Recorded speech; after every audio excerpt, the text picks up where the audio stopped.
Hello and welcome, ladies and gentlemen, to Windrose. Yes, this time, first you see guide video, then you're gonna see gameplay videos in a couple of days. And ladies and gentlemen, this is going to change your life as a beginner player, because I have a lot of experience and I do in-depth analysis for games. So let's get going. First, progression and talents. This game has diminishing returns. What it means... Welcome to my channel, by the way, I explain everything. Diminishing returns means, for example, in the first point of the mastery, you get half a percentage of a chance to get crit chance. But after 20 points in the mastery, you're gonna start getting 0.24 and 25. So 20 mastery gives you 10% chance, but 30 mastery gives you 15% chance. Okay, that's it. That's the end of it. I am a generalist, so I do not like strength, agility, or precision because it makes me get stuck in a single weapon during the game. So, mastery, vitality, endurance. As you can see, like, I am increasing the amount of mastery, and half of it I'm putting in vitality and endurance. Endurance will allow me to fight harder, farm faster, and more. Vitality will just make me live more so I can take damage, do damage, not consume much, don't go back to the base that much, yeah, and so on and so forth. So, longevity. For the talents, not any of these. I will be choosing this tree to master first. Why? Look, temporal health gain. After you take damage in this game, your health bar goes red, and a little bit in front of it is a little bit a shade of another red. If you hit anybody else, you're gonna regain that HP. This is the temporal health. So I will lose less HP if I fight better and longer. And I have in my progression bar the talents that give me more HP. So I will just not need to replenish myself faster. This gives me stamina. And next ones, I will just put another point in Marathon Runner and then max out outnumbered. When you're close to enemies or more, you gain 4%, which will turn into 12% probably when it's like 3 points in it. So 12% melee damage for all weapons that I'm carrying that are melee. And maybe then, if I feel like it, I will get this one. And after that, probably, depending on the weapon that I have ascended, you don't need to worry about the ascended weapons. It's when you upgrade a weapon to the next level. When I get my best ascended weapon, maybe I will decide which one I will get. But not now. Stay tuned in the channel to let you know what to do there. There are 2 buffs for food in this game. So if you eat 2 different types of food, you get 2 different buffs. If you look at the bottom left, you see 2 food buffs. Depending on what type of weapon you're carrying, look, this one is strength type, this one is precision type, this one is agility type. Depending on which kind of weapon you're going to use, you can actually spice up your food and strength. Look, gives vitality, gives vitality. So, let's say I am going to use my saber this time. So what do I need? I need agility food. So let me see which one was agility food. Yeah, there you go. Hearty 8 broth. 10 agility. This will increase the damage. Also, all of the food give you maximum health. If they have vitality on them, they will also give you more HP. So what I do, depending on my weapon, I choose 1 HP food and 1 weapon food, which I'm using mostly strength, like the kebab thing here. Because I live in Turkey, sarcastically. Ironically. I love Istanbul, I love shish kebab everywhere, even in this game. So eat 2 types of food. You will thank me later. Look at my HP. It's a little bit like above 2 bars. Look at me now. Yes, that will save your life. Next one is you have an offhand weapon and a main hand weapon. If you use 2-handed weapons, you cannot do this.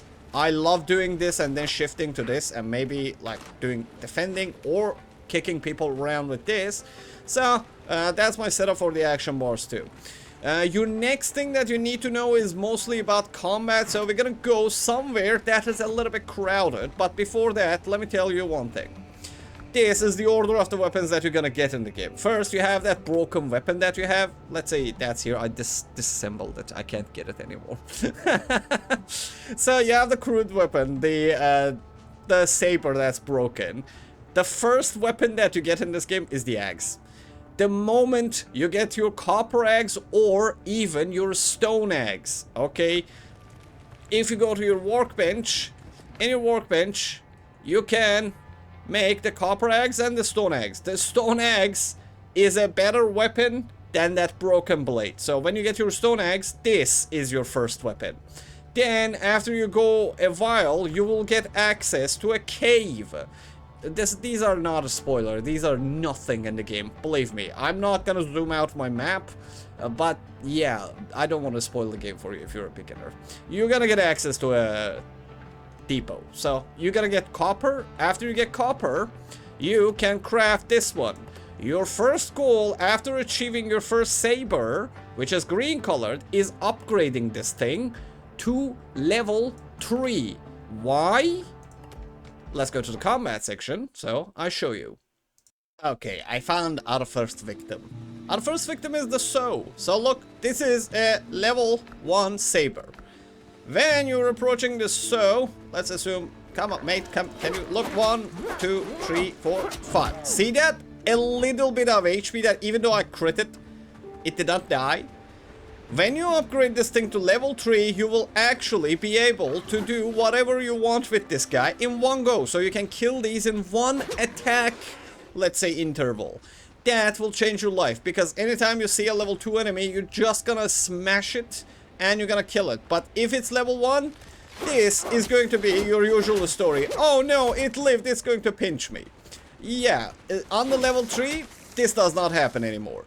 You just kill everything that comes your way in one attack complete form.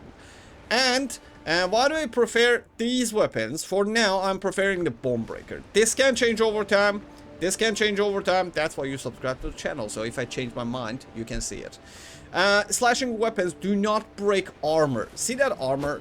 Enemies have it. You have it as well. Look. It is on every single weapon. See, the agility weapons give you a little bit more. But this is the important. When that armor breaks, let me get rid of one of these at least. Are you guys playing? Okay, mate, can you die? Okay, when your armor gets cancelled or broken in any HUD, this is not how you block, by the way. Okay, see, I got stunned for a second there. Just pressing Q, you can get out of the most of the stuns if there's one enemy, but for other than that, you can't. But anyways, the same goes for the enemies. If you break all of the armor on them, they're gonna get a stun, and you can actually do whatever you want with them. And, well, this actually breaks so much armor that you can stun most of the enemies as you just start. Boom, boom, boom, boom. Armor broken, he's a stun, he's dead. See? This happens to the pirates, to the generals, and most of the mobs that are in and around the first couple of zones that you're gonna go to. Okay, so upgrade that weapon, and if you find your first crude weapon, get that one. There's a green one as well. You can use that as well. And I usually, yes, prefer having this on my thing because, well, if something is just running around, if something is away from me, we'll get it. But the best tip for surviving in this game, your character is not brave. You are as a player, but your character is not. Play like a coward. Look, this is what you do. See, in the beginning of the game, no matter what your weapon is, this is how you will fight in this game. You can get everything, you can kill every single enemy in this game by just doing this cowardly tactics. Because look, this game is a little bit rough on the players, okay? So try to not be brave. Bravery gets you killed in this game. Look, I am very brave. I'm going to fight this, and I'm going to try to score these perfect parries on these mobs, but why? No, look, 3 enemies, no problem. Look, this happens to every camp too, by the way. See, okay, I have 3 enemies on me, so what do I do? Stop and fight them? Nah, look. Press your middle mouse button, run. Press your middle mouse button, run. Press your middle mouse button, run. You can basically like do this for almost all of the enemies that are around and even in the second zones too. The spoiler alert. So, yeah, this is your best bet. Oh, you attacked me? And, oh, that's a beautiful thing, by the way. Always assume your enemy is going to do consecutive attacks, okay? And the drown do it, the souls do it, most of the enemy, even the pirates do it. So, run away, middle mouse button. If they're attacking, assume, oh, this guy's going to attack 2 times. So I'm gonna get away. Then, go back, another one. And if you're just tired, like, look, 1, 2, 3, run. 1, 2, 3, run. This also works for single enemies, okay? But in general, combat in this game is about fight and flight, okay? 1, 2, 3, back up, run. Wait for your health. 1, 2, 3, back up, get away. You don't even need to run, by the way, if you're doing that. Like, look, 1, 2, 3, again, run. Stay, your stamina regens, again, 1, 2, 3. You literally can stun lock enemies. You literally can stun lock enemies with this. Give me a second. Okay, 3 more victims. We're gonna fight like a coward. Look, 1, 2, I run. 1, 2, I run. Not a single attack will be cast by that enemy. See, that's it. When you have your axe, let's go with the axe this time. The axe is even better because it does the same amount of damage with that saber. It's a little bit slower, by the way. A little bit. But if you don't want to do that, just do middle mouse, run. Middle mouse, run. Middle mouse, run. Okay, that one couldn't. I had to do this. Yeah, and if you want to parry, like, the moment an enemy is attacking you, if you press your right click, you will have that perfect parry thingy. But yeah, nah, not my thing. I'm a coward. I don't perfect parry. I do not trust my trigger finger that much. Yeah, there we go. You have it. Maybe later when I learn the game more. But anyways, give me uno momento. Okay, these ones I'm gonna go over them fast. But basically, do the quests. The quests that the game gives you, do all of those quests. Eventually, you're gonna get this little fella. It's gonna change your life. It is literally going to change your life. Because going around on that boat is just painful. And the moment you get this, the game will become 300% more fun. So, do the quests as soon as possible. The main quests. I'm not gonna show my quests too, because, well, that will spoil a little bit. I think you don't need to worry about alchemy. You don't need to worry about this place and whatever these mean. You're gonna figure it out. But for now, enjoy the game. Keep in mind how to do combat, and on the later video we're gonna get more advanced and more advanced and more advanced guides about the game. So stay tuned, subscribe to the channel, and please use bandages. Yes, they're very cheap. And when you use the bandage, look at the bottom left side of my screen. You will get a buff. Bandage is a healing over time item. It does not heal you instantly, so do not use another bandage until that buff is depleted.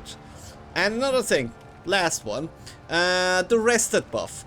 The more decorations of each type, look, a bed. Let me go here. Yeah, a bed, a trophy, one of each of these. Just place one of each of these inside your base and it will increase the comfort level of your base. Right now, for example, mine is 15. So it is shared between me and the ship. If I'm on the ship, I will get this 15 comfort as well. What does it mean? Anything that is in the vicinity of this white things increase my comfort. And what does it do for you? Look. Increases the duration of your rested buff in the bottom left corner. If you're going to the other islands also, oh, very essential, why did I forget this? In any island that you get to, place one of these, place a tent next to it, and press E on the tent in order to change your revival location. You will tag me later, because if you die on another island, you will have to run all the way back with a boat that only goes with the speed of 10. It takes you tens and 20s of minutes to get there, okay? I'm saying this from a place of pressure and pain. So, yeah, in every island you get, put down a signal fire and then put a tent next to it, change your revival point. That's it. These are all the beginner tips that you will need, and on the later videos, you're gonna see some plebeian game videos, and later you're gonna see masterful professional game player as well. So, stay tuned for more content, and as always, thanks for the likes, thanks for the subs. If you have any questions, ask in the comment section, and thanks for the hypes, memberships, and supers as well. As always, if it's nighttime, I hope you sleep like babies, and if it's daytime, I hope you don't fight armored drowned the way you were before, because those guys are not dying. Get this, and you will ruin them. Okay, see you in the next video, fellas. See you in the next video.